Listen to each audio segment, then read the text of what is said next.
Welcome to Killer, a true crime podcast. We're glad you're here with us. Thank you for taking the time. I'm your host, David, and with me is the man, the myth, the legend, the only person I know who enjoys drinking Natty Light, Craig. What's going on, man? Hey, good morning. How are you? Hey, not too bad.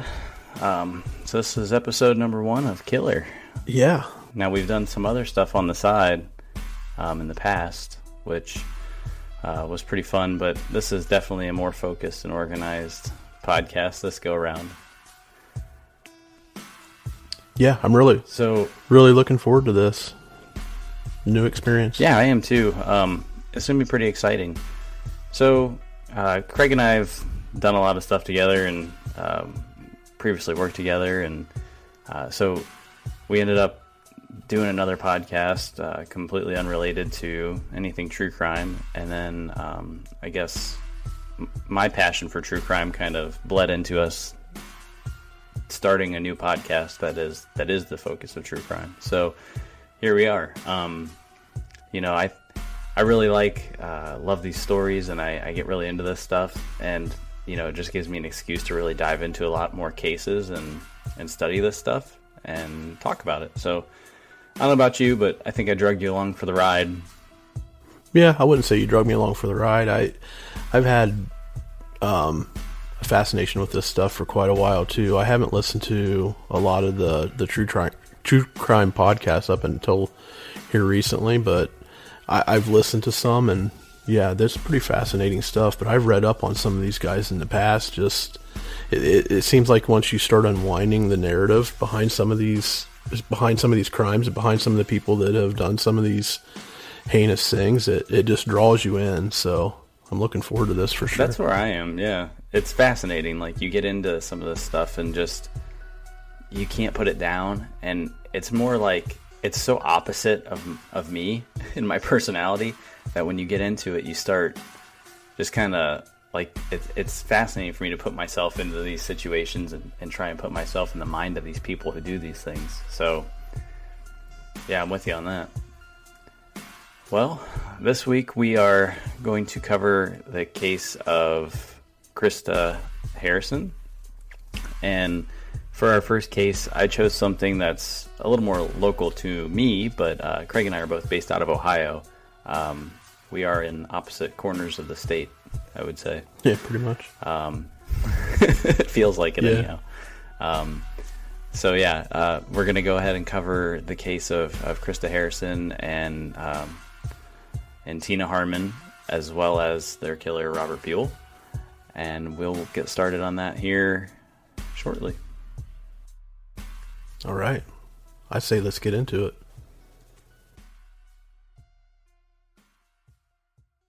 Lock your doors, bolt your windows, and turn off the lights. We're about to begin.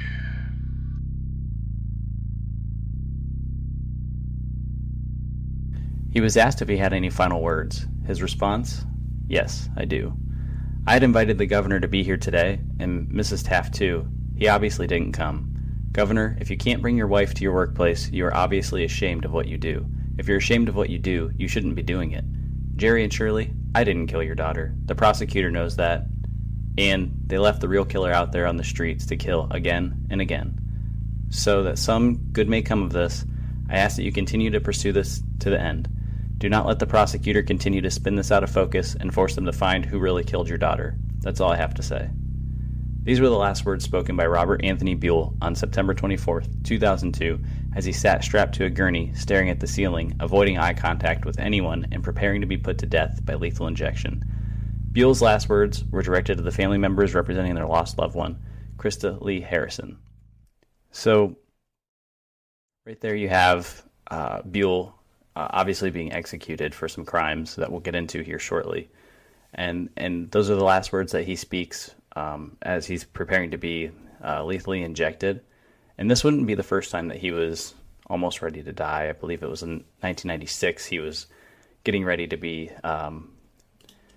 executed, but they paused that for a brief period of time and then ended up moving it to 2002. So with that, we'll get into kind of the timeline of the events that have happened and some of the victims and the story that goes around this. So who was Robert Anthony Buell? He was a city planner for Summit County, and not a whole lot of information is out there on him. So I found that part of this equation kind of fascinating when doing the research. You can find a lot about the victims, you find a little bit about their families, but you can't find a whole lot about Robert Buell. And I thought that was kind of interesting because what this man ends up doing is pretty sadistic and disgusting. And so the fact that there's so little information about it kind of astonished me, but I think a lot of that has to do with the location of the crimes. Right. What do you think about that? No, I definitely think it's the location of the crimes. And as we dive a little bit deeper into this, the location of the crimes, there's a lot of gray area in this case, actually, as I read through all the notes and things like that. I mean, as we get further down this and after we discuss the victims more in depth, you see there's a lot of different variables here, especially as far as suspects as to who could have possibly performed some of these heinous crimes. Reading through the notes, we know that Robert Buell was a sick dude, just based on some of the things that we know for a fact that he did. But then when you dive a little bit deeper and start putting some of these pieces together, and there's some outside theories on what actually happened as well, there's a lot of moving pieces here. Yeah, definitely. So let's dig in. So in July 17th, 1982, in Marshallville, Ohio, a quaint town in Wayne County, located about an hour's drive south of Cleveland, Krista Lee Harrison was about 100 yards from her home across the street at Marshallville Park. She was there with a friend picking up aluminum cans. Her friend turned around for a moment and looked up and noticed Krista was being forced into a van by a man in his mid-20s to mid-30s, and the friend would describe the vehicle as a dark brown van with windows that were bubbled out or rounded. So basically you have one of those, like, what everyone kind of jokes about, these giant pedophile vans, except this case it was like a rusty, ugly brown color. And so the friend sees this happen, but that's all he sees. So he sees like this dude just shove this person into the van, and that's it. And so from there, that was all that, any of the police had anything to go on. Mm-hmm. So the community organizes a search for her, and they didn't come up with anything. And they thought initially that this might be like one of those ransom situations. So back during this time period in like the late 70s and through the 80s, there was a common occurrence or common belief that, children or people would be abducted and then held for ransom. Mm-hmm. And then the person holding them would, reach out to the family. So what the police do here is they set up a separate line, phone line for the family to use, and they monitor their main one so that they could record or trace any calls coming in, which I thought was pretty interesting. It's not something you really think about today anymore with cell phones. Basically, home phones are worthless at this point. I don't think I know anybody with a home phone anymore. Yeah. So, just thinking about that for a minute, that police were, trying to trace these phone calls coming into the family's home, suspecting a ransom was coming. 6 days later, on July 23rd, the body of Krista was discovered in a field in Holmes County. Her remains were in an advanced stage of decomposition, with a large plastic bag wrapped around her legs. Due to her condition, Harrison's father had to identify her, as her body was in rough shape. Some of the items located at the scene were a Budweiser towel, the plastic bag on her body, a bloody cardboard box, a wad of Krista's hair, gloves, a plaid shirt, and jeans. So here you have the crime scene. You've got this body that someone discovers, right? And then laying right next to it is just all this evidence, which I found really sloppy and bizarre. Mm-hmm. For someone to commit a murder and dump a body, and then you leave all of these things behind. Yeah, definitely. It makes you wonder sometimes. These guys do these heinous things, and we don't know for sure if this was his first victim or not. Usually, historically, from some of the other cases that I've read, and some of the other individuals that we've actually talked about on our other show, these things escalate. They start small, they keep building up.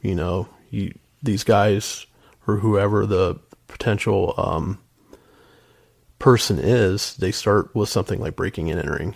Their adrenaline gets pumped up. They go a little further. I don't know if this is a case of just being sloppy, or this person is actually like calling the bluff of the detectives in the police department that's actually going to work on this case and say, hey, here's some clues, come find me. You know what I'm saying? Oh yeah, absolutely. I mean, you had, notorious serial killers, well before this time, and they would taunt the police regularly. So it was, nothing out of the ordinary to have a killer taunt police. But in this case, they don't have any idea about anything with this girl. They don't know who killed her, if she's part of a series of murders, if she's just a lone victim. Right now at this point, all they have to go on is that description of the van and then the evidence that they just collected at the scene. So as the months kind of go by, there's nothing that really happens in the investigation. They analyze the materials that they collected at the crime scene, as well as some things found at the autopsy. And the one thing that the crime lab does notice as they're doing their investigation is that there's these really unique carpet fibers on the body of Krista, and they were like a ugly brown orange nutmeg color, and they had this unique trilobal shape to them. And they started also working on tracing the origins of this plastic wrap that was wrapped around her feet, because it looked like it was very uniquely manufactured. It wasn't just like a standard plastic sheet. It had like a very specific pattern in it. Mm-hmm. And so the investigators were intrigued by that, and they start kind of looking at it like, I wonder what this plastic wrap is from, and to see if they can figure out, kind of reverse engineer and do some good old-fashioned police work here. Right. And go back and figure out where it came from to see if it's something that's narrow enough that they can use it to figure out who had this plastic or why. So the investigators found the plastic wrap was manufactured by a company in Pioneer, Ohio, and it was used to wrap black car seats that were sold by Sears. And the box that was found with Harrison's blood on it was also used to ship the seats. So here you have, the packaging for these car seats. And by car seats, we're talking about actual seats that go into a car, not like a child's car seat. So these are replacement seats for a van, which is kind of lining up with the fact that there's a van at the scene of the abduction. So dots are kind of starting to get connected here, which is kind of interesting. And so the other thing to note was they were able to narrow down 23 people in the state of Ohio that purchased these seats. And they interviewed all 23 people. And at this point, it's not really known, at least based on the things that I researched, if Buell was a suspect. However, I read some reports later that said he was interviewed early on. So I would assume he was actually interviewed here. However, in a lot of the research I came across, they didn't specifically say that they interviewed him because they said none of the 23 had a van. Right. Which I thought was interesting. And can you imagine the amount of work it took to identify those 23 people in the early 80s? It's not like it is today where everything is stored on your computer in a database somewhere. They actually had to go out and do the legwork. And I don't know. I know you're a lot younger than I am, and I don't even know if you remember these things, but even if you used a credit card back in the day to buy stuff, they used that brick where they back and forth to get the impression of the card. Had those manual receipts. Right. Yeah. You had to actually keep the paper trail manually. Like it wasn't spit out of that automated, receipt generator. It was like you had to swipe that ink across the top and stamp in all the information from your credit card onto the receipt itself. Exactly. And then, store those as separate copies. But not only that, there's a lot more cash exchange back then too. Right. So I can't imagine the amount of work that went into just finding these 23 people to interview that they know bought these seats. It's crazy. I don't know. Oh yeah. I mean, think about tracking, where would you even begin to track back a box in plastic? Those things are so common, where do you even start with that? So the fact that these guys were able to even pull those things out of the crime scene, analyze them, and then actually come up with something that drew me into this case big time, because obviously this case ends up being very local to me and where I'm from. And later when when they find Buell, he lives in Clinton, Ohio, and Clinton is a really tiny town. I mean, really tiny town. It's actually, I think it might even still be a village. It's not. There's nobody there. And I went to elementary school there. I didn't live in that village for long. I actually lived in the neighboring one, but that's where I went to elementary school when I was a child. So that's what drew me into this case, because it's so fascinating to me that this happened so locally to me. However, it was a little bit before I was born, but I never even heard of it until recently. I just was made aware of this case. So it was crazy. So anyway, I digress. We'll get back into some of the facts here. So in October of 1982, this is where it gets very interesting. A woman comes running frantically out of a house, and she's bloody. Her head is shaved. She has a handcuff on one of her wrists, and she had escaped from Buell's home. And she had been there. She was captured at gunpoint while she was working at a gas station in Damascus, Ohio. And he brought her back to his place, and he rapes and tortures her. And as part of that, he was using, he had electrical wire that he had. I'm guessing it was probably like a plug that he had one end plugged into the wall, and the other end he had cut off the other side of the plug and was using it to zap her with it. And he was just torturing this poor woman. He shaves her head. I mean, he basically just makes her probably feel like a piece of garbage, And this sick, disgusting person is doing this apparently quite regularly now. So the woman, she's tied up to the bed, or she's handcuffed to it, right? And he gets ready to go to work. And as I said, he was like a city planner for Summit County. And so he's getting ready to go to work, and he tells her, "Don't move or I'll kill you.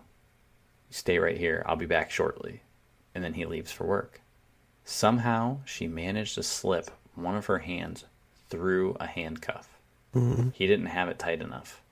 But also she said, it hurt like hell, but she wasn't going to die there. Right. So she pulls her hand out of that handcuff. Can you imagine just being in that situation?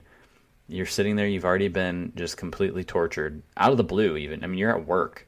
Think about this. Woman is at work, just hours before, and all of a sudden, boom, she's in this dude's strange house being tortured.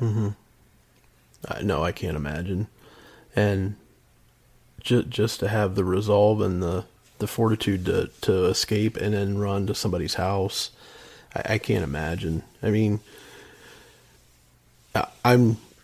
it definitely broke the case wide open when this happened, because things started really getting interesting after she had ran to the neighbor's house and he was arrested for her abduction and whatever. And the story kind of diverted from these abductions and rapes to kind of the focus on this murder after he had already been arrested. But it said, and I don't have an actual number, but it said a great number of women came forward. So it's hard to say how many people he had done this to before this lady had escaped. But and it sounded like he was torturing them, raping them, and then turning them loose. But I'm surprised that this had happened repeatedly until they had pinned it on him. You would think somebody in that area, and maybe he's going out of his reach a little bit to find these victims, but they really didn't get the ultimate tip off until she had escaped and ran to the neighbor's house. So yeah, that's what's fascinating is, it's the 80s, right? And so it's not like it is today where you have cameras all over the place to track people. And for instance, we're going to talk about, I don't think it's too early to say, we'll talk about probably the Molly Tibbetts stuff at some point here in the near future. And, they use the businesses' cameras to start tracking cars that were frequently in the locations they suspected she was in. And right. That's, where they start going with that. But they don't have that here, There's probably very few businesses that actually do have, any sort of, camera system. And not only that, one that it could actually see things from a distance. I mean, you remember what TVs were like in the 80s? I mean, they were tiny. Yeah. Yeah, all the closed caption stuff back then was black and white, grainy as hell. I don't know how you could have even drawn anything from that stuff other than, you get that one still frame in the shot that, somebody looks up at the camera, says, then you get that still image. But things have advanced a lot. I mean, you still see things today that are recorded on security cameras and they still look like shit. And you wonder to yourself why they haven't advanced any further than that. But I know. Yeah. I just looked up real quick cause I don't know why I didn't do that before, but, I was just kind of curious in relation to where Buell's home is, where Damascus is. And it's about an hour east, almost directly east of Clinton. Mm-hmm. So from Clinton over to Damascus is about 57 minutes, according to my maps. So, he's going obviously out of his way to not be near his home when this is going on. And I believe Krista's abducted in Wayne County. So even that's pretty close to Clinton, where he's at in Wayne County, maybe 10, 15 minutes. So it's still relatively close, but it's still not Clinton. Right. And, and this is the 80s, so it was a lot less populated at the time. Wayne County it's a farmland, right? Mm-hmm. You and I worked in Wayne County at one point. There's not a lot going on there. It's just basically flat and farm, and there's nothing else. Yeah. And in the 80s, it was probably even worse than it is now, as far as that's concerned. And Clinton, I think, was much the same way. A lot of farmland, a lot of woods, not a lot of residents. Mm-hmm. So I'm not sure. I've never been directly in Damascus that I can tell you what it looks like there, but I'm assuming it's probably very similar. So you have very similar areas where he's going and prowling and finding people. They're kind of in the middle of the nowhere. Then he takes them and he dumps them somewhere else.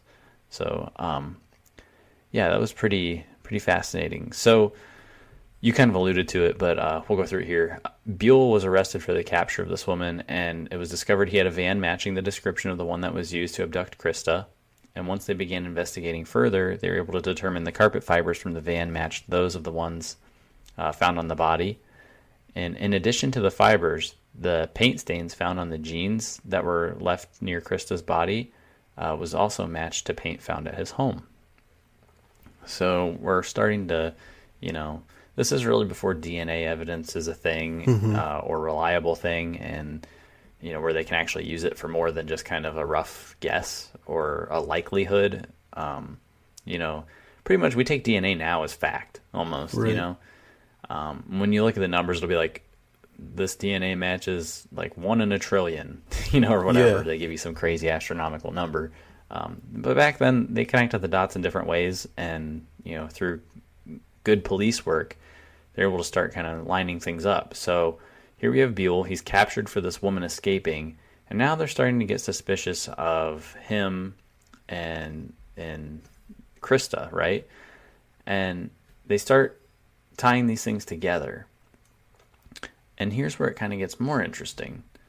So the fibers that they found on the body of another girl who was abducted, raped, and killed in 1981 named Tina Harmon, she was only 12 years old, and she was abducted October 29th from a convenience store in Lodi, Ohio, I believe.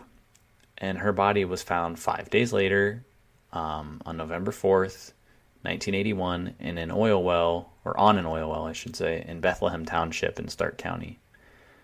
And her clothes had dog hair and orange carpet fibers on them. I believe Krista's actually had some dog hair too. I think I left that out. Mm-hmm. So investigators start matching these things up. Now the interesting thing with Tina Harmon's case is that she had 2 people that were suspected to have killed her, and they were basically just like local miscreants who, police just felt uneasy about, right? They weren't good people. And they convicted them of her crime on circumstantial evidence. However, when they found out about Buell and the carpet fibers, they overturned their conviction and let them go in 1983. Wow. So yeah, that was a crazy turn of events. Can you imagine being those 2 guys, even though they were probably constantly in trouble, getting a rap for something like that? Yeah, and that's part of what I love about this story is that you've got these cases that keep, like, the police aren't stopping and they're not accepting no for an answer, right? Mm-hmm. And you've convicted these 2 guys. It's really easy to kind of just sweep that under the rug and let it go and be like, okay, these guys they're convicted. We're just going to let them go and move on. But no, they're like, no, they didn't do this, and they let him go. I mean, they were convicted to life in prison, I believe. And then all of a sudden they're out in a year. And that's pretty good for them, I suppose. I mean, I don't know if they were good people and went on to do anything crazy, but, I also don't want the justice system improperly imprisoning people. No. So, just because you're an a-hole or a lowlife doesn't mean you need to be in jail. You got to accept that. So I thought that was a pretty interesting twist in this case. And then you have another girl who ends up getting linked to Buell, and her name was Debbie Smith. So Smith was abducted from a fair in Massillon, and her body was later discovered, I believe it was on the banks of the Tuscarawas River, and she had like blue wax on her body, and the same blue wax was also discovered at Buell's house.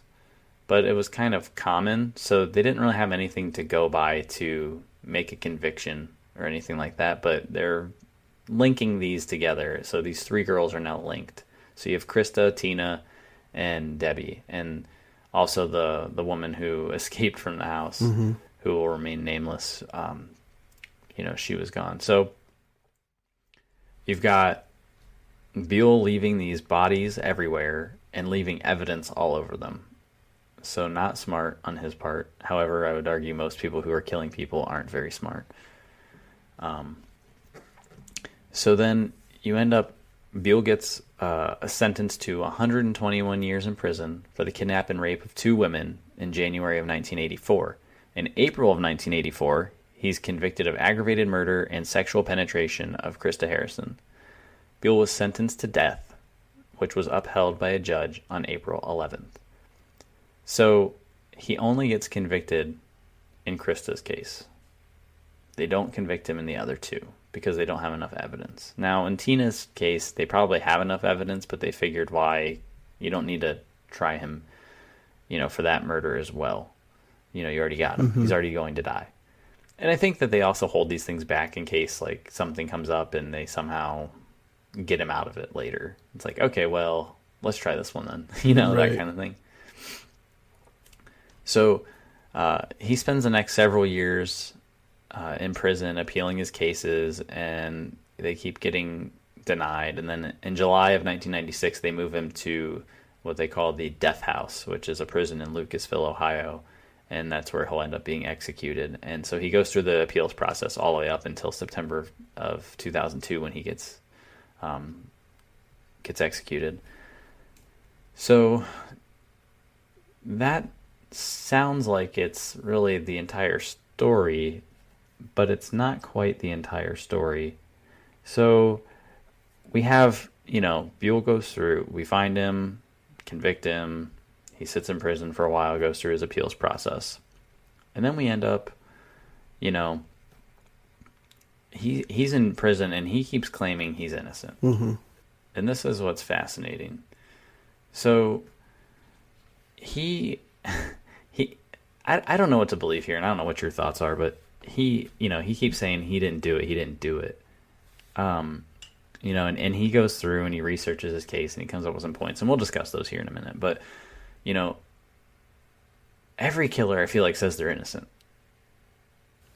Yeah, they do. Other than some of the ones that are completely off their gourd and just say, yeah, I did it, kill me. There's a few of those out there. You're right. There's a handful of those guys. But for the most part, there's like a joke, everyone on death row is innocent. Yeah, oh, definitely. Because nobody wants to face, they don't want to pay. They don't want to pay for what they've done in a manner similar to what they've, are accused of doing or have been sentenced for doing. So the whole capital punishment argument kind of drives me a little crazy, because you see the heinous things that these people do and just how horrific some of these crimes are. And to me, getting strapped down on a table and getting an IV shoved in your arm and put to sleep is probably about as humane way to go as possible if they're going to put you down. Yeah, I have mixed feelings on it. I don't want anyone to die, of outside of natural causes when it happens, like when your time comes. But, if you have like 100% certainty that this person is killing people, I don't mind if you get what's coming to you or get a little prison justice, No, same here.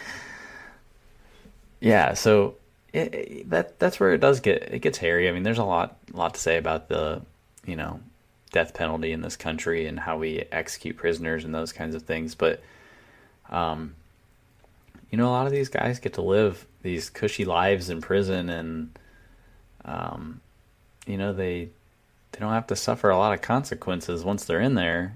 They get 3 meals a day. They have a place to live. They get to exercise. Obviously it's not great. I'd much rather be free. But, for killing people, and then you have your appeals process, and then, you've got years and years on death row and in prison and stuff.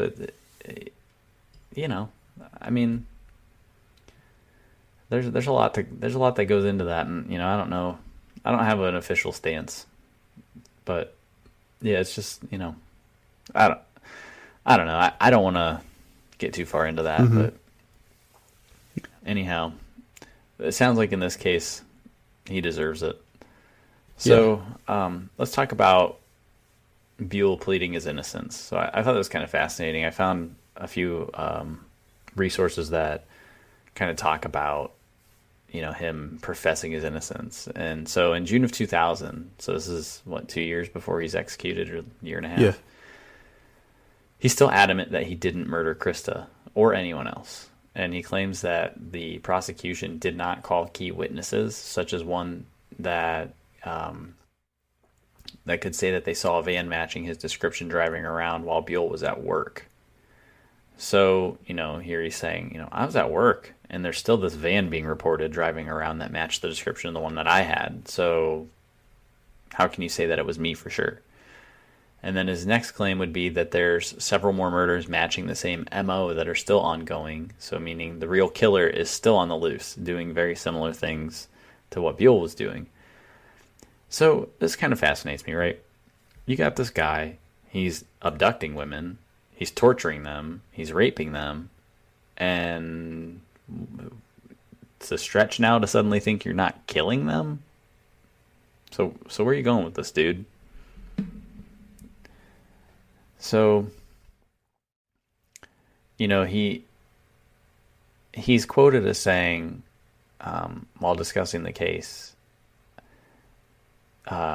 he's pacing around in his cell, and then he says he's pointing to some hand-drawn maps and some sworn statements that he's saying, would clear him of the murder. And he says, I do get a little intense when talking about my case. It upsets me. It pisses me off that the prosecutor, knowing full well that I did not commit this murder, would take me to trial. A greater sin is, in doing so, he left a killer on the streets to kill again, and maybe again and again. So this is still, similar to the statements he made when he was executed. He's still professing that somebody else is doing this killing. And, it's interesting. And the prosecutor, they refute some of the things that he's saying. And so Patricia Milhoff, one of Buell's court-appointed lawyers, says, there's no question that he was at work in the morning. And the witness who testified at trial said that he saw Buell on the road in the late afternoon when Buell's alibi was weaker. So that's kind of interesting. He's kind of contradicting what he's trying to say there is, hey, you're saying that we're seeing this van driving around, but you're at work. However, the time that the witness is actually saying is late in the afternoon when you could have skipped out or been doing something else. So I don't think it's, impossible to suspect that he was driving around, not doing his job. He's a city planner, so what's that really mean? Like, what are you doing? Right. Probably have an excuse to get out and drive around, say you're looking to set something up, pretend you have a meeting somewhere and go do some nefarious things. And when he tells that woman that he abducted and had her chained to his bed, I'll be back soon, that implies to me that he's not planning to be at work for 8 hours in a row. Right. Sounds like he has a pretty long leash as far as he can just come and go as he pleases at work, and there's not a lot of accountability. Exactly. So I would think that, if you're going to claim that you weren't doing it because you were at work, I would say that's pretty weak, in my opinion, based on all of the things that we know now, and all the evidence that we have on you. It's like, okay, it doesn't really seem like you were really, tied to your job constantly where you couldn't be doing these things. I mean, if you have time to drive an hour away, abduct somebody, bring them home, torture them for days, Yeah. like, why would I suspect that because you claim you're at work that you actually are? Yeah. So definitely. the other interesting thing is that, Buell states is that one of the witnesses' statements that were given to the police was after they were under hypnosis. So that's kind of interesting, like trying to poke holes in it because they say they hypnotized somebody to give evidence. I don't know how I feel about that. I don't know if I believe in hypnosis or not. It doesn't sound like something they really do anymore, but maybe they do. I don't know. Yeah, I was just getting ready to ask that question. Do you even think that that's like suitable evidence in a case? Somebody's hypnotized and they say something under a trance or whatever. I'm with you. I don't know that I 100% fully buy into the hypnosis thing. Well, they still do like polygraph tests, which are interesting because they're not used in court and they don't really do anything. People call them a lie detector test, but they don't really do that. Mm-hmm. It might give you an indication of if somebody's lying, but it doesn't really prove it. There's no proof. Like, never take a lie detector test is the bottom line because they're never good for you and they can't be used in court. So I would never take one. If I was ever asked, I would never do it. No. They don't do anything to help you. It only hurts you. So if you pass it, it doesn't matter. Right.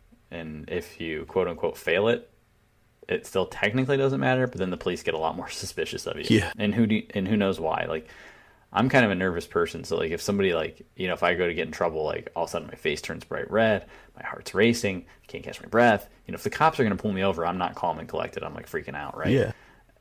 I can only imagine what I'd be like in a polygraph situation. Exactly. Like I'd be giving false positives all over the place. Yeah. If you're a naturally anxious person, it's not a good way to test somebody for truth, as they say. Yeah, exactly. Yeah, so it was, he's going through and just kind of trying to poke holes in this case, but I'm still not really seeing it at this point.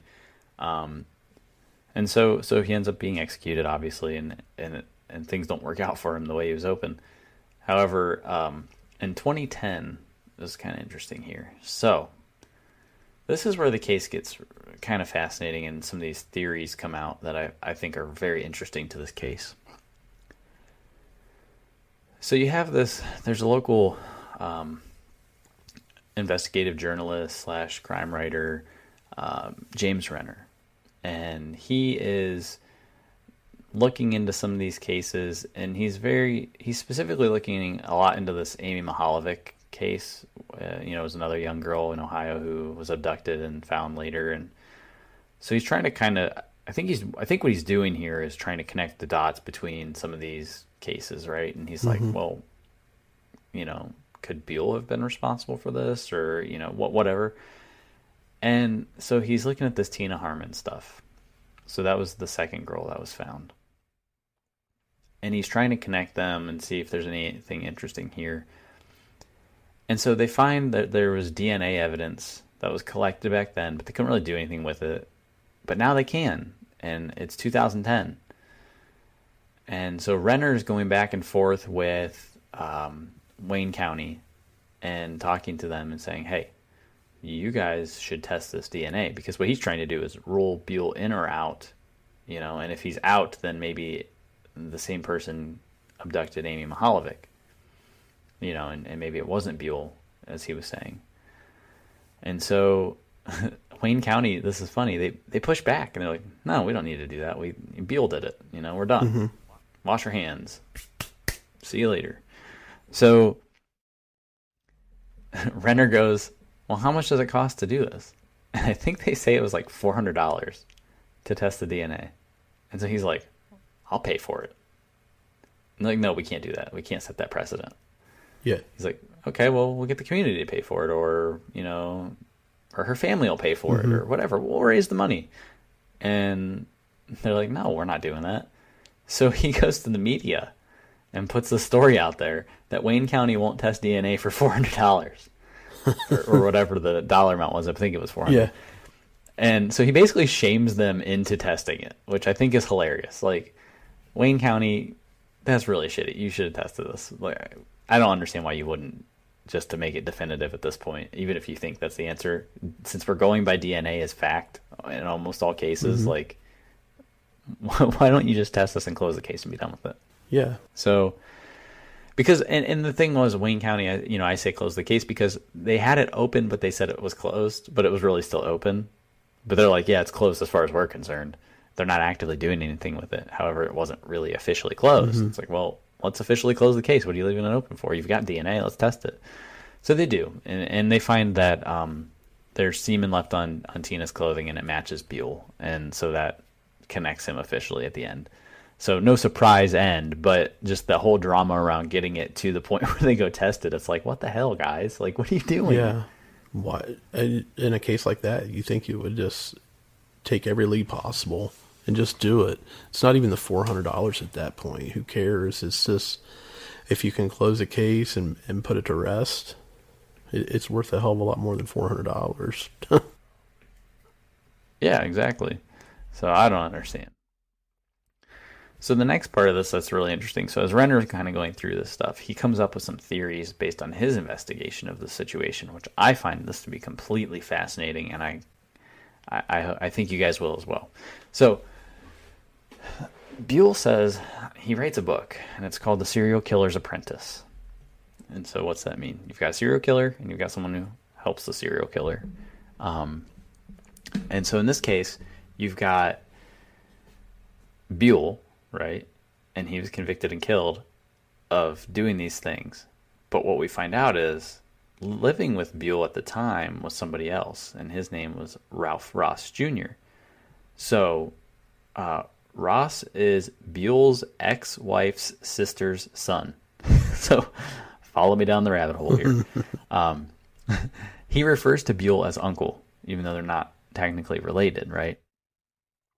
And so he lived with him in the early 80s, and Ross was frequently in the house alone because Buell was dating an attorney at the time, and he would be at her house all the time and or going out fishing for chicks to abduct an hour away. Who knows? Anyhow, so Ross lived there. And at one point during the trial, Ross testifies that, him and Buell would discuss abducting women, which was kind of strange. It's a little shady, right? Like, I'm not going around discussing abducting women with you, for fun. We don't talk about that stuff. Exactly. Unless you're like a complete creep and you're going to do it, So what's fascinating here is Ross also has a van that is very similar to Buell's. And it has, actually, I don't know for sure, so this is kind of my mess up, but it might even have been Buell's van that was sold to Ross, and I believe that's the case. So I think Buell sold his old van to Ross and got another one that's very similar to the one that he had. And so Ross has this similar van. His had a sunroof and bubble windows, which is the description. The bubble windows were part of the description of the original van that abducted Krista. And what was interesting, though, is people had said that Buell had that same van, and then suddenly he switched out his windows to just regular, like, flat windows instead of these ones that bubble out, like kind of like, the fisheye lens kind of thing. So I don't know. It's a little unclear to me there, like if he sold the van or modified, or if Buell modified his existing van, or what the situation is. However, Ross has a van or access to a van that is similar to the one that was used in the abduction. The candle wax, they both have access to it. There was an eyewitness, and they say that the guy that kidnapped Krista was not Buell. It wasn't him. They're positive. And then, again, the van with the bubble windows is Ross's van, not Buell's van. And the carpet fibers are interesting because, there's rolls of that carpet fiber in the house with Ross, and it's in both vans. Mm-hmm. So you have a match there. The dog hair. So Buell's dog slept in Ross's van before he sold it to him. So Buell sold Ross this van at some point. And then jeans that were found at the scene, they're definitely Buell's jeans, but Ross had access to them. So he could have borrowed his jeans or wore his jeans. To me, it's hard to tell because I've never seen a picture of them both like standing side by side, but in their pictures, they look like they're similar height and similar build. Mm-hmm. So that could be possible.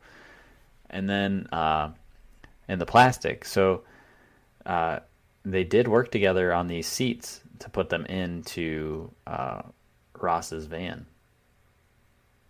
And so that was kind of interesting. They worked together with these seats that Buell had bought to put them into Ross's van. They're moving the seats around together and doing all that stuff. So, that's kind of interesting. And then you have a witness that noticed someone dumping the body of Krista but didn't see their face or know that they were actually dumping a body at the time. Mm-hmm. And at that time that this witness, who was a credible witness, says that they saw this happen, Buell has a receipt that shows he was purchasing a dryer at the time.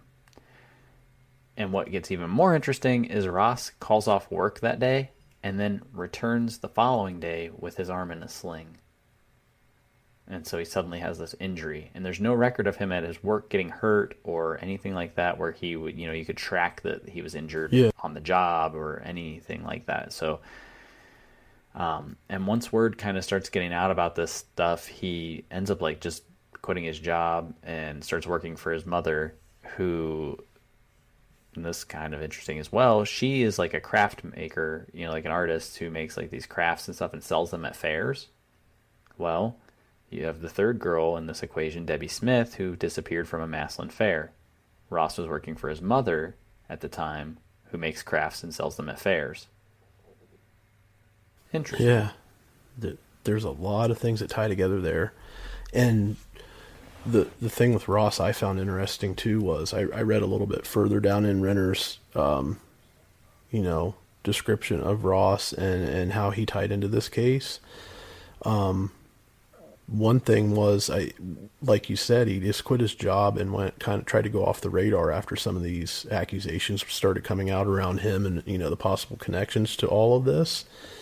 But I believe if I read correctly in one of Renner's articles, that was out on Cleveland Scene, you put a link out there for it. He actually ended up moving out of state. I believe it was Wheeling, West Virginia, and working as a cable installer. So not only was this guy suspected of some like crazy stuff that was tied to Buell, but then turn around and to get a job where he has access to the inside of people's homes, like on multiple homes on a daily basis. And to boot, the plastic that was used or was from those seats that was proven, to tie back to Buell and the purchase of those seats, there was a fingerprint on that plastic, but it did not match Buell's. And Ross Jr. refused to give a fingerprint sample to see if it matched. So that's right, yeah. And what was interesting about that was they destroyed the plastic after the case was closed. So we never went back and tested it. So there's just a lot of unanswered questions there. And as I read where Ross had ended up, I don't believe he works for the cable company anymore. Something had happened and he was fired from that job too. But, Well, I think he actually worked for that cable company in Steubenville, Ohio. But there were a bunch of mysterious, similar crimes in was it Wheeling? Wheeling, yeah, I think so. Yeah, in West Virginia, let's just say that. And they're near his area where he had access to, because Steubenville's kind of near the West Virginia area. So, he could have easily went over to West Virginia and started doing this stuff, that people are suspecting that he possibly was involved in. Mm-hmm. But yeah, and then Renner brought this up, and then the cable company fired him. Yeah, no joke. And I can't believe that the authorities didn't run out a little bit further with him, because the picture that Buell is painting all along I don't think that he ever denied the fact that he abducted and raped some people, and probably these girls too, but he continually went back to the fact that he was not the one who killed them, but for whatever reason, he just the impression that I get from reading all of this was he knew who killed them, but wouldn't throw that person under the bus, which makes sense because if he's close enough to this Ralph Ross to, essentially feel good about him calling him uncle, there's a pretty close connection there with this guy. And he was, to me, it sounds like he was shielding the guy who actually killed these people. It's very easy to make that connection. Buell says that he told his pastor before he was executed some names of people he suspected, but not to tell anybody. And the pastor's not saying anything. Oh man, I don't know how I feel about that. If he was given like actual names, he's not a lawyer. He's not sworn to secrecy of his client. How can you sleep at night if somebody gives you names that was potentially taking Don't you leak that to somebody? I don't understand that whatsoever. I mean, who knows? Maybe he did, and it was investigated behind the scenes, and no one said. You never know with that stuff. Yeah, if it were me, right, and I'm like clergy or something, and I'm talking to these prisoners, and they're telling me these horrible things. Of course, I'm telling law enforcement. Somehow, maybe I'm going to somebody else, and like, I didn't tell law enforcement, but so-and-so told law enforcement for me, that kind of thing. I'm not going to hold that stuff down. No. There was another case that I was listening to a podcast about, and I don't remember exactly what the case was, but this dude had told his lawyers, where he had bodies at, and like the lawyers went there and found them, but then didn't tell anybody. That is messed up. And I think they were later sued for it, but they didn't get prosecuted on it or whatever. But yeah, it's like, I mean, I understand that, attorney-client privilege, but at some point, like, if someone's admitting to, like, murdering people and telling you where they are or who they are, like, that information should not be subject to that. Like, you should be able to go tell authorities. And, that's like one of the... It's so stupid. I mean, I understand, like, trying to protect people's rights and everything, but, dude, you just killed people, admitted to it, or told them where they are, and you're not giving up that information. Like, that person's rights are all gone because of you. Yeah, and back to the clergy guy who wouldn't share those names with authorities or supposedly wouldn't tell the authorities. How could you sleep at night knowing that potentially, let's say he gave them 2 or 3 names, how could you sleep at night if one of those 2 or 3 people was the actual killer that was still out there killing people, little kids at that? That's just insane. And, that's the other thing that I find fascinating about this case. So Buell abducted, an older woman. I think she's in her 20s, like 28, I think. But anyway, she's in her 20s, right? Then you've got these other girls who are like in their teens, or not even teens, right? And those, they just, the victimology is not quite there to me. Like, unless it's just any girl is a free for all, it's just strange. So, is there somebody else doing something? I mean, however, they did find Buell's semen on Tina Harmon, but, it's just interesting in that regard. Is this something that, like, they just didn't have a type and it was a crime of opportunity every time? And it was like, oh, I saw this little girl, or I saw this woman and I abduct her and do these horrible things. Who knows? But it definitely raises some questions with this Ralph Ross and if he was actually involved. And I kind of feel like he is, based on the facts presented to me. I don't know about you. Oh, no, I definitely think he's associated somehow to all of these crimes. And the thing that really bothers me, too, was, and you alluded to it earlier, was what was the hesitation on Wayne County's part to process evidence in the case that, put another murder to basically to rest. And is that in part due to the fact that, they don't want to be called out on making a mistake? Possibly that is. Possibly, possibly that they put Buell to death. I mean, he was already convicted to 121 years. He was already going to do life in prison for rape. And I think he kind of owned that. But, you mandated a death sentence on a person that potentially wasn't the actual murderer.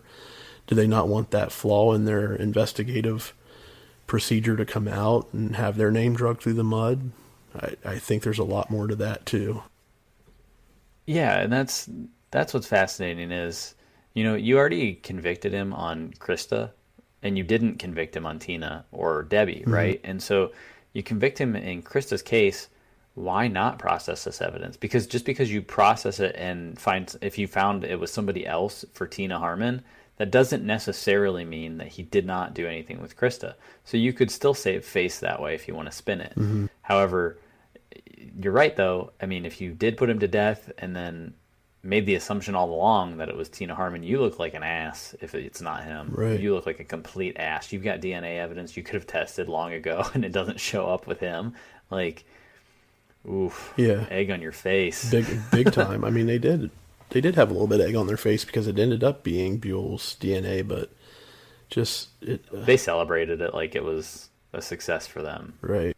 Because it confirmed what they had been claiming without actually processing that evidence the whole time. Yeah. But I mean, you got to think of the family too. Like Tina's family's involved in this, and they want to have every shred of evidence processed and understand for a fact that this is what happened. And even if they suspected it was Buell, like you want him to be officially linked, like 100% linked. Right. And yeah, the carpet fibers, the dog hairs, all of those things, they link them. I believe even to make sure that the dog hairs match, they exhumed the body of the dog. Yeah, they did. When it was dead. Yeah, they did. And they tested the hairs. And so you've got like all of these things going on, and it's just really, I don't understand how Wayne County could look at Tina Harmon's family in the face and say, we're not going to process your DNA evidence for $400. I mean, if it was like $10,000 or, $100,000, I would understand that because Wayne County's tiny. It's not LA, it's not New York, it's not Cleveland for that matter. You don't have a big population and a lot of money coming in to do these kinds of things. For $400, you could definitely do this. Yeah. I don't think that was, I don't think the $400 was the problem. I think that their reputation was what they were worried about as far as the investigation went. That's all it boils down to. And, with Tina Harmon's family wanting closure, I can't match up the dates and the times, but I think when Renner was pushing to have this done and basically shaming them in the media, they actually had a small press conference at Tina Harmon's brother's home. And I believe Wayne County investigators tried to officially close the case a day or two before it happened because I think they wanted to shut the door on it. So, I mean, that's another questionable act on their part. Why?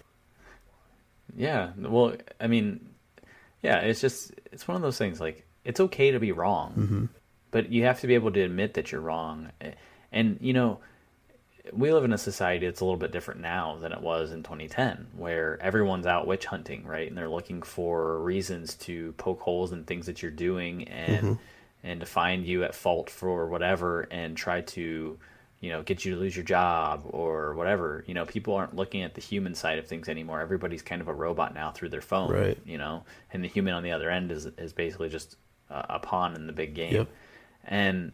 And they don't care, and they'll call for your job in 2 seconds, right? And so I understand wanting the self-preservation aspect, being local law enforcement, you want to be respected, you want to be trusted and all that, and if something comes out that's incorrect. But you could even go back and say, well, yeah, but back in 1983, we let the 2 guys that we originally convicted go because we knew that this wasn't right. We made it right. We thought it was this, we were wrong. We found out that it wasn't, and we made it right. We're going to do the same thing again. If it proves that Buell was not the guy, we'll make it right. We'll find the person who did this and we'll bring them to justice. Because at the time we went by these things and here's what we came up with, and it just makes logical sense. And I would agree. If you look at the evidence that they have, the links to Buell, perfectly. Yeah. The MO, the evidence, all of that stuff, it all lines up. So I don't think any logical person could look at that evidence and go, man, I don't know how you guys got here. It's just a matter of, let's cement this now. Let's test that DNA. Let's make sure that Tina's family gets closure. And if not, then we will find out who did this, because then we have somebody we left out there. Yeah. And Buell might be right then. Exactly. But that's the thing. Buell was pleading his innocence so hard that when it came time to test this DNA on Tina Harmon, if they were wrong, Buell looks right. Yeah. Yep. even though he was implicit in a lot of the stuff and admitted to the rapes and the tortures and the captures, you're now really questioning, did he actually kill people? Right. And I'm not even, I would go as far, this is my personal perspective, the rapes and the abductions of these children and young women, to me, even if they executed him and he wasn't the person who murdered those people, in the end, the acts that he committed and were so heinous that as a prosecutor or as law enforcement, I would not still lose any sleep over the fact that he was put to death for what he did, because I think it's still justifiable at some level. But yeah, I wouldn't either. I mean, I hate the idea of playing God and killing people for doing things, but at the same time, like, you got to put yourself in.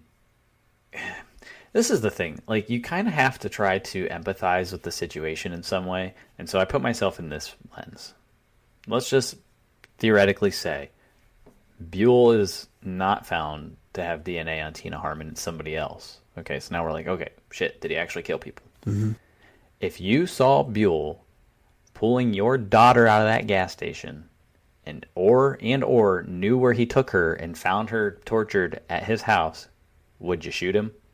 Oh, definitely.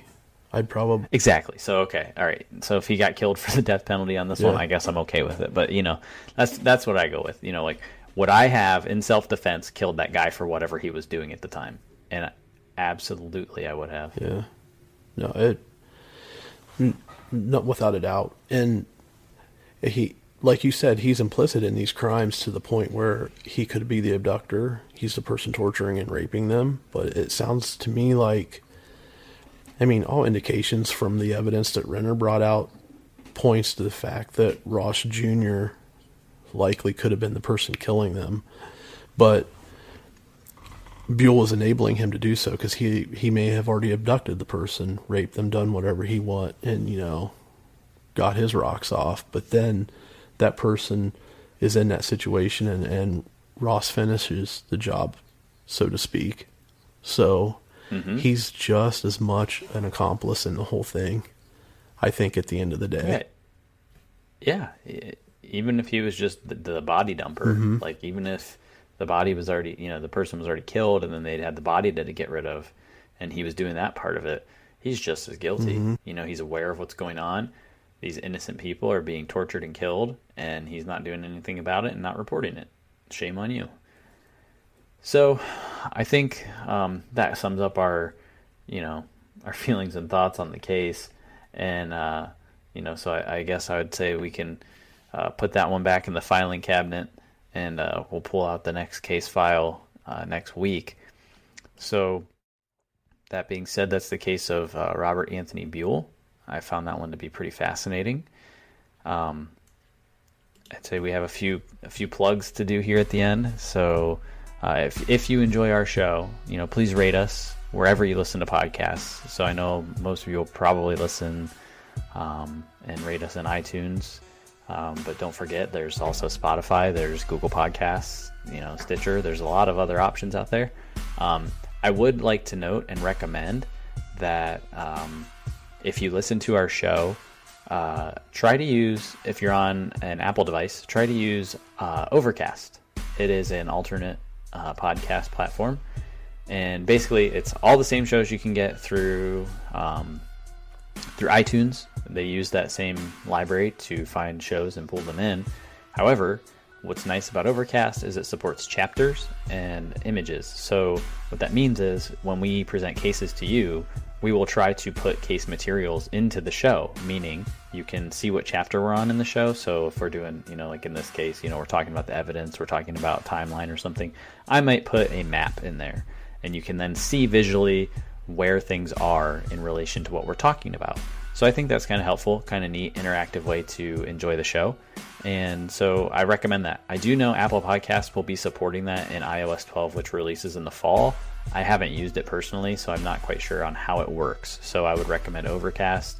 We'll test some of these things as we get going and get a few episodes under our belt. And again, when iOS 12 comes out, we'll test that as well. And as far as Android goes, I don't have an Android device or access to one. So I think, Craig, you might. So maybe you can test that for us. Maybe. And we'll see how that goes. Or if one of you guys want to test that for us or let us know, give us feedback, and we'll try to support that as best we can, because I think that'd be a cool way to enjoy the show.